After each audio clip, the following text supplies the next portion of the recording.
Hello and welcome back to HardReset.Info.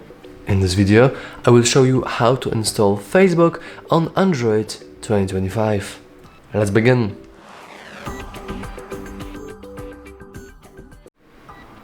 First, you want to simply go to your Play Store.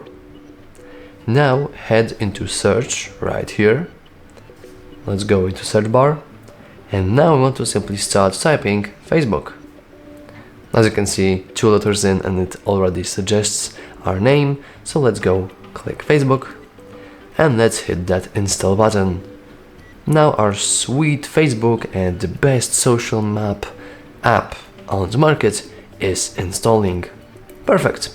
After it's installed, you can always just click open and you can scroll down endlessly, just like you would before. Anyway, that's all for this video. If you found it useful, remember to like and subscribe. Thanks for watching.